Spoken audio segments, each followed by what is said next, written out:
Hello, welcome to the Literature Review webinar. I'm Dr. Samara Rasmussen from the Chicago School of Professional Psychology Online Writing and Learning Center. I am the dissertation writing specialist, and I have reviewed over 200 literature reviews or dissertation chapter 2 during my 2.5 years with TCSPP. Part of my role with the Online Writing and Learning Center is to review dissertation chapters for students and provide feedback about academic writing so students can present the strongest case for their research study. In addition to reviewing Chapter 2 or the literature review, I review all dissertation chapters, both in the proposal and final drafting stages. Regarding my background, I am a Doctor of Education in Organizational Change and Leadership from the University of Southern California, and I have a Master of Arts degree in Counseling Psychology from the University of Denver.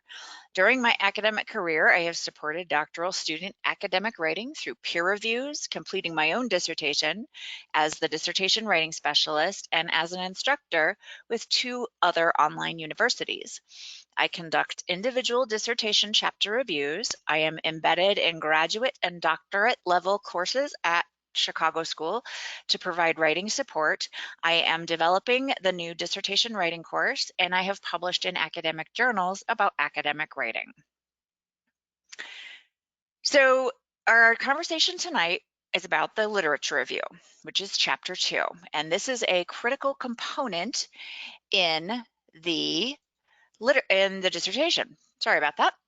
Contained in its own chapter, the literature review is your opportunity to provide evidence which supports the purpose of your research, as well as helps place this research study within the current literature.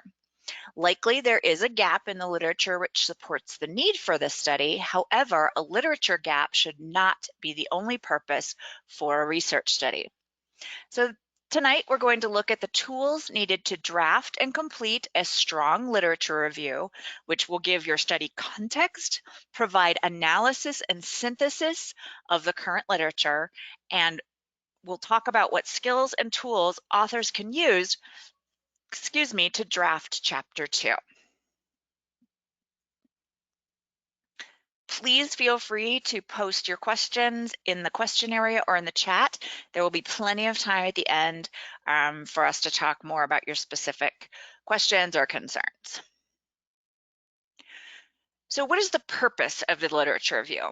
So if you understand the overall purpose, this can help you find a foothold for the outline and writing of this chapter. It can be very easy to lose focus within this chapter, especially if your study topic happens to fall in an area where there is a large field of literature already. So examples of large fields might be leadership, counseling psychology, gender issues, higher education. Those are just examples. You may want to consider the scope of the field in which your study falls. Are you asking a question about online education? If so, consider that this field, online education, has absolutely exploded in recent years. Are you asking a question that no one has addressed yet? Are you asking a question which has already been answered? This foray into the literature can help you revise your research, find a new research question, or refine a research question, or otherwise steer your study in a fruitful direction rather than rehashing a topic which is thoroughly covered. So the purpose of chapter 2 is to provide your reader the necessary context to place this study within the field and current research. By asking a research question and attempting to answer the question through analyzing relevant literature, you can gather new insights and understand a fuller context for your study relative to other writing and research. In some cases, your study will create a place within the field of literature because it is novel or new. In other cases, your study may support or refute existing research. Chapter 2 is your opportunity to build your case for what your research may or may not do within the field. Once your research is complete and your data is analyzed, there is an opportunity in later chapters to further analyze how your study and findings fit into the field of research.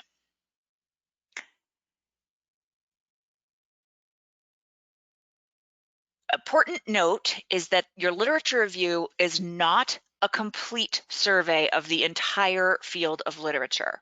It is focused on the most recent 5 to 7 years of study. And the reason for that focus is to provide a clear context for your study. The strategy that you use to review the field is important to your chapter, and you will describe your research strategy through the literature in the research strategy section of chapter 2. You'll note your search terms, you'll note the databases you use, the library you visited either online or in person. You'll note the keywords you use, and those keywords should have some connection to your research question in order for you to be surveying the relevant literature and research. You're going to want to be sure you are accessing sources from the most recent 5 to 7 years. The rationale for limiting your research is that you want to be sure you are justifying the need for your study. If the recent field, the most recent 5 to 7 years, is completely saturated with relevant studies, you may want to consider revising your research question or questions to find an area which has some space. Recent research studies can support the case for your study as well. When you review the discussion and recommendation sections of a published study or studies, you may find that the researchers indicated the need for a study like yours. And this helps build your credibility as a researcher, identifying a question or questions which need to be answered.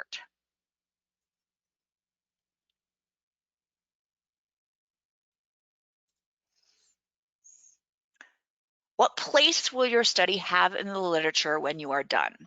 Consider the population you would like to study.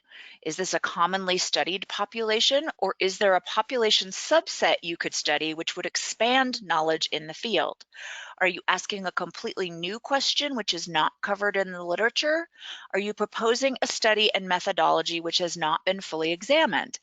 These are important questions to consider with your dissertation chair, who can guide and support you in crafting a study that will fill an empty spot in the field. Remember, however, that filling a gap in the literature is not the purpose of your study. The purpose of your study is to answer a researchable question and provide information, data, and analysis to your reader.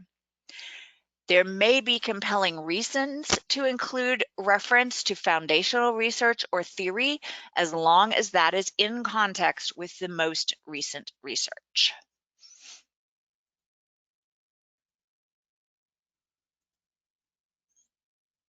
With a basic understanding of your study purpose in mind, what tools and skills are necessary to present a strong literature review? The number one thing that you can do is ask for help. As a Chicago School student, you have multiple tools at your disposal to help you with the literature review. The number one thing that you can do, like I said, is ask for help. Your dissertation chair is expert at guiding students through the dissertation process. Your chair can help you craft a research question, guide your research, and help you ensure that your literature review is meaningful and well constructed. Your chair and your committee have worked with students like you to help you work through the entire dissertation process. Asking for help can be challenging. After all, writing a dissertation is really just writing another paper, and of course, you've written plenty of papers already. Asking for help can take different forms, so consider where you're struggling. Is it with your motivation? Is it knowing what to do next? Is it with writing mechanics? If you can reflect on the help that you might need, the path to the help may become more clear. As a Chicago School student, there are methodologists available to help you ensure your research methods will net you useful data.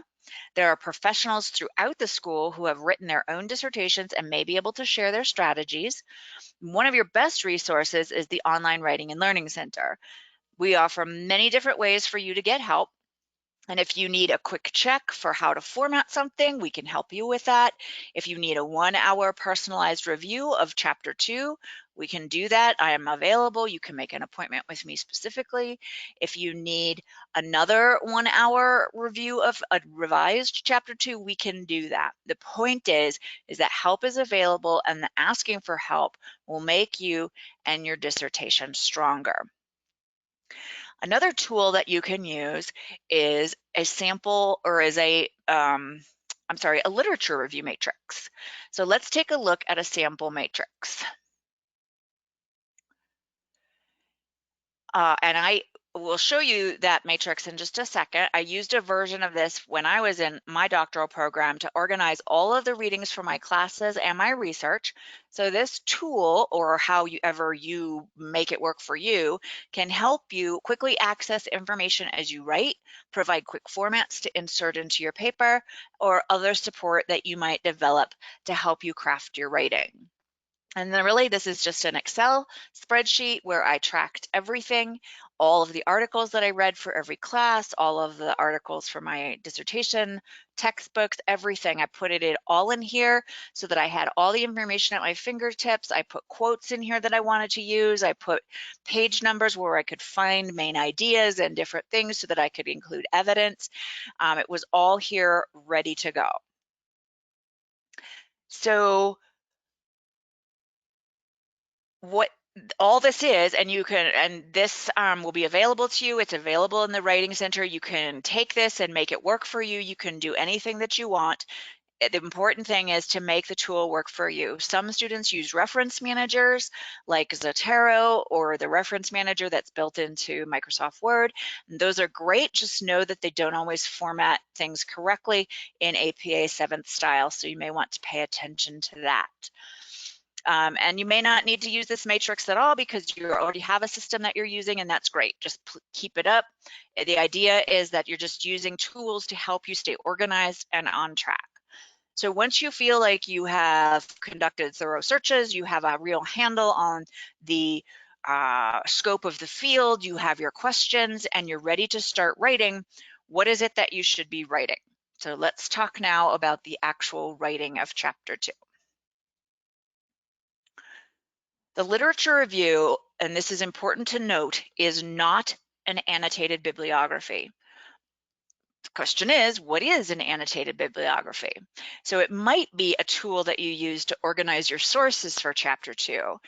An annotated bibliography typically is a list of your citations to your references as well as some description of the source to remind you of the relevance. So an annotated bibliography might be a useful writing tool to get you started or thinking more critically about your sources and how to organize your analysis of the field. Remember, however, that the end product, which is Chapter 2, takes your reader beyond just a list of sources. In Chapter 2, you are striving to provide a robust and thoughtful picture of the literature for your reader. You want to analyze your references and synthesize the information into a compelling case for your study. So the Online Writing Center website offers a sample outline, a sample template, along with practical tips for working toward a literature review, which offers the reader an analyzed view of the field. Chapter 2 is where you will offer your insights into the field, although you are going to use a third-person point of view. They're your insights, but you're going to use an academic tone to express them. And preliminary way to organize Chapter 2 is by the major themes that you have identified through your research. And these are the major themes related to your research questions related to the field of study. Okay, so hopefully you can see this. It's a little small, but here we see the major sections that are included in Chapter 2. And these are found in the Chicago School Dissertation Template, and the main sections are listed here. So the dissertation template is available on our website. You can email me for a link. I will put it into the chat when we're finished here, but the template is an easy way to start organizing your thoughts. So here is a brief, and we're going to just now talk briefly about the 4 main sections of Chapter 2, and then we'll have, like I said, plenty of time for questions and to consider your own Chapter 2. So number 1 is your introduction, and this is an introduction to the literature review. It is not a repeat of the dissertation introduction. you'll take maybe your problem statement and maybe your purpose statement and remind your reader what that is and how they connect to the research questions. And you're going to help your reader understand what's going to be covered in Chapter 2 and provide a high-level interconnected view of the themes that you have determined are important for this study. The next section is your research strategy. And this section should give enough information to allow your reader to replicate your survey of the literature. By sharing your experience with the databases, search terms, and other methods of cataloging your research, your study can be replicated and you can build more credibility for yourself and your study. So then the next big major portion of Chapter 2 are the main topic sections. And here is where your chapter is really going to come to life. So you have some things to consider. Are you going to organize Chapter 2 by theme, by trend, by methodology? Are you going to include a thorough discussion of your conceptual framework? Are you going to call out specific topics that relate specifically to your question or your population? The roadmap through the main topics is what guides your reader and provides a foundation for how the entire study, including the research, the findings, and the discussion, are going to be presented. So consider how you want your reader to navigate the literature relevant to your study. Then your final section is a summary, and which is exactly what it sounds like. You are going to wrap up Chapter 2 by very succinctly telling the reader the key points of Chapter 2. Here is in the summary is where you might mention any gap in the literature where your student might, or where your study might fit, and how this all comes together.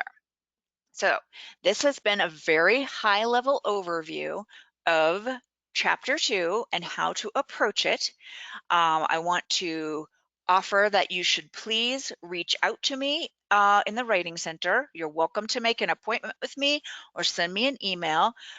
We have extensive rating resources available on our website, and I really appreciate your attention today. And now I am happy to answer any questions that you have. So again, please go ahead and put questions in the question area, or go ahead and you can put things in the chat as well. The PowerPoint, or I'm sorry, a recording of this discussion will be sent to you by email.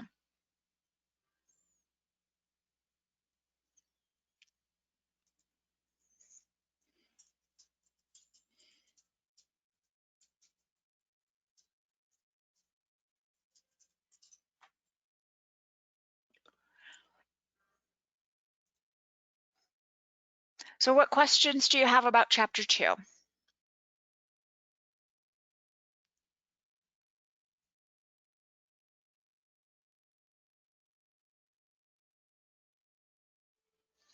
So the question is why dissertations spend less time on foundational studies compared to peer-reviewed journal articles.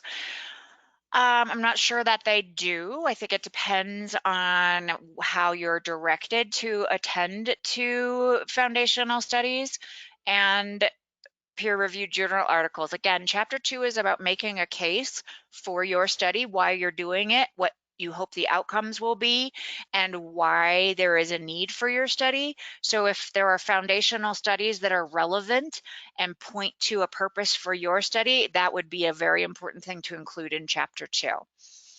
And then peer-reviewed journal articles are typically or they are studies as well, and so they will also offer you the opportunity to provide some analysis of the field.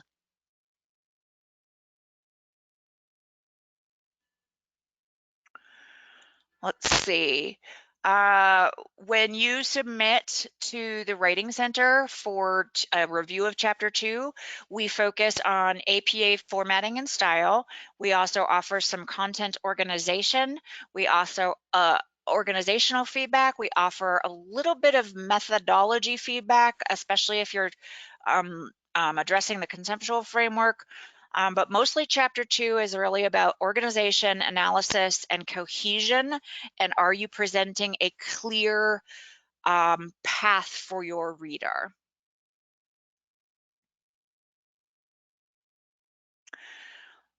Let's see, synthesizing and analysis.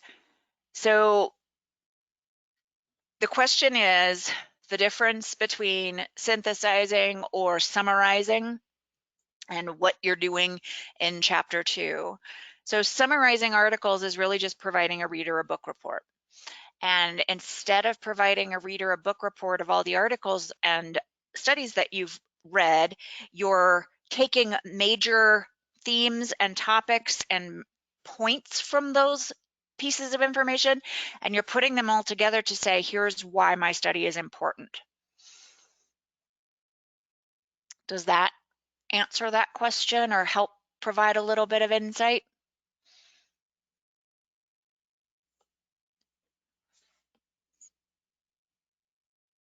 These are really good questions. Thank you for asking.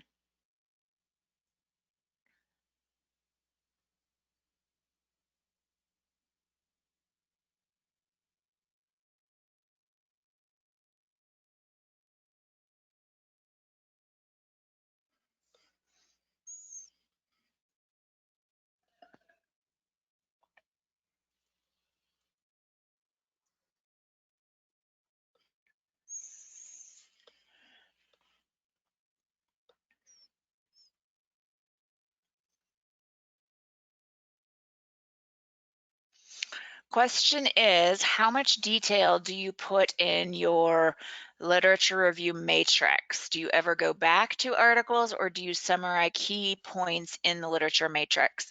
It's really up to you how you want to use that matrix. I chose to go ahead and put in some key points as I was doing the readings for class, but also doing readings that I knew were going to go into my dissertation. I would put in key points. I would put in page numbers so I knew where to find things. I absolutely went back and reviewed articles and texts and chapters, especially because when I was writing my dissertation, you know, things change as you actually start to write and you are analyzing and thinking and reflecting on the information. And sometimes I would go back to articles to find other articles or other sources that I would need to maybe flesh out a main topic more because I ultimately didn't have enough information already. But the matrix helped me to stay organized because you can sort Excel, you can sort it by topic, you can sort it by keyword, you can find things. If you're sitting there thinking, oh my gosh, you know, I remember reading an article, you know, 2 classes ago about, um, you know, different learning theories and how they apply to adult students in an online classroom. You can do a search within your own matrix. So the matrix for me was a way really to kind of take my overall search and make it much more relevant and focused and tight on things that I knew I was going to include rather than trying to, you know, re-navigate the library database to find that one article I'd read, you know, 10 weeks ago.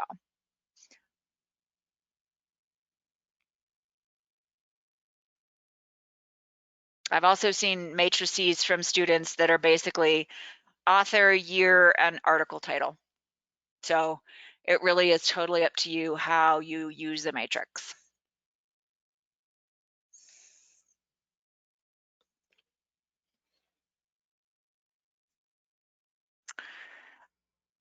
I really hesitate the question is, what would you say the average number of articles or references for the literature review?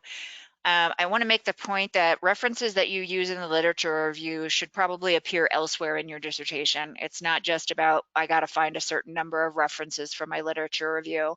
It's about finding relevant references, whether there are peer-reviewed articles, textbooks, articles, videos, what have you, websites that support your work, and then using those effectively and meaningfully throughout your dissertation.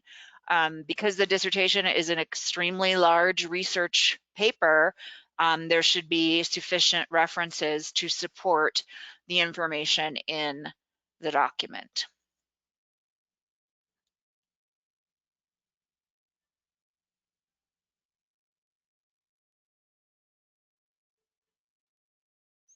Something else I can say about references in the literature review is you want to avoid single source paragraphs, which goes back to the question about the difference between synthesis and summarizing. If you're summarizing, where I see students heading into summarizing is really, here's a paragraph about this reference. Here's a paragraph about this reference. This next paragraph is a different reference. You want to avoid that. You're looking at that main topic and you're presenting a case around the topic. It's not about saying, okay, under topic A, I have 40 sources. That's not what you're after. You're after a main topic of adult learning theory in the online classroom. And then here is a collection of information that I am using to point out that different adults in different online classrooms have different styles and different needs. And this is why it's important for us to look at these adults in this classroom and their needs. And that's what this study's about.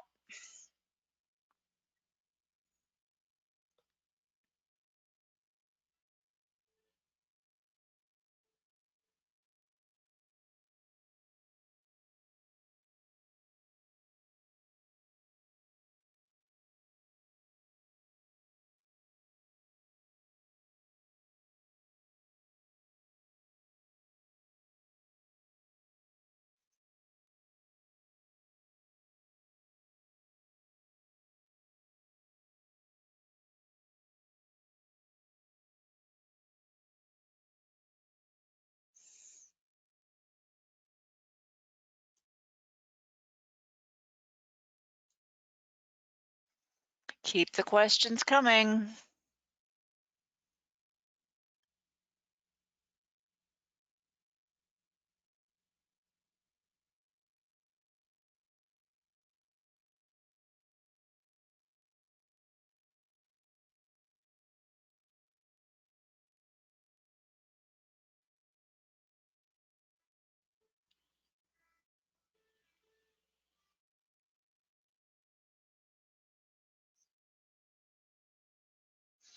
Again, please feel free to reach out to me by email or through the Writing Center.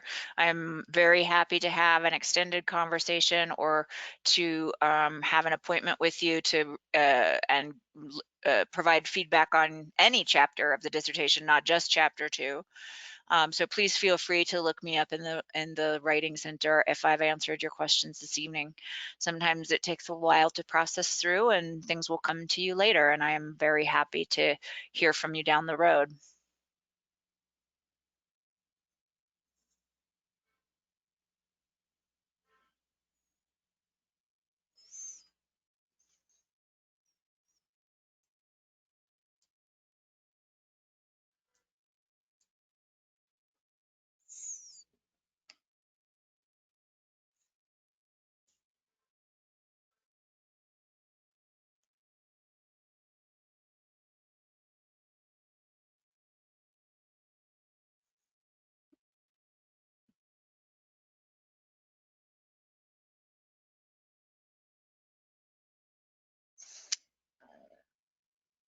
I'm not seeing new questions coming up. I'm trying not to miss anything.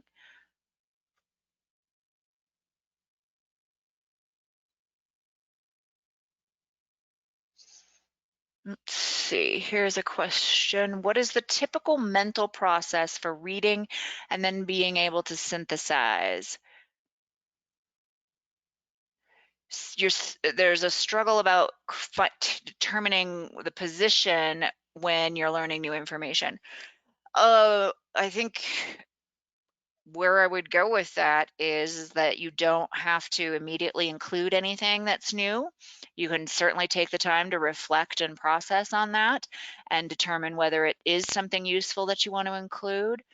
I think chapter 2 can take a while. I think understanding that this is a process and not just filling in the blanks, that once you have a pretty clear handle on the researchable problem that you're going to study, some things do fall into place.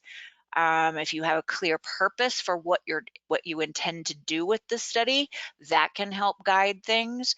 When I've talked to students and listened to the different struggles, especially around chapter 2, often the difficulty comes when some of these other pieces are not clear and it feels like I'm just all over the place, or I keep going down rabbit holes, or I lose my focus.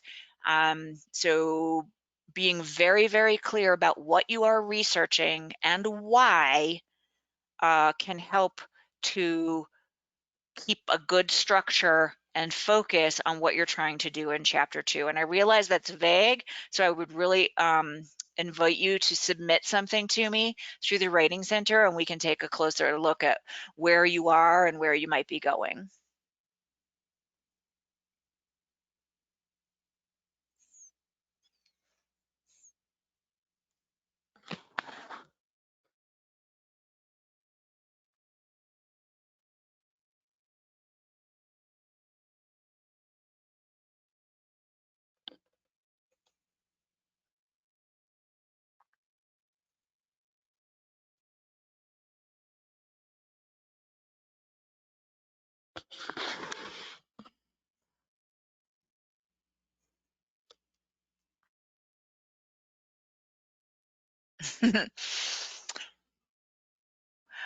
You're very welcome.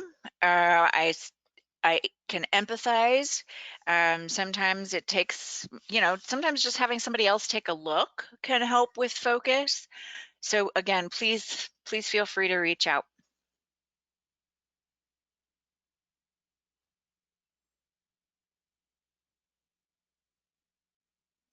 If I've answered your questions, please feel free to move on.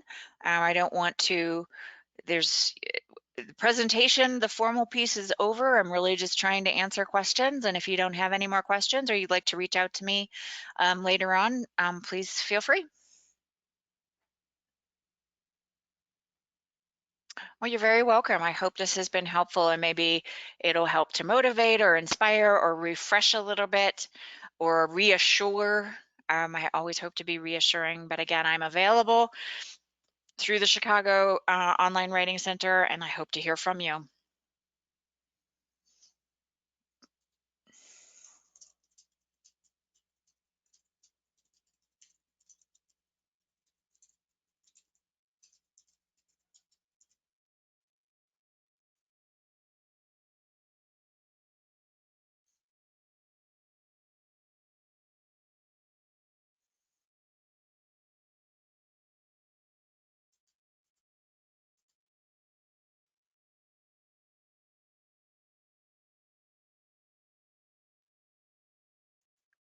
Are there any other questions?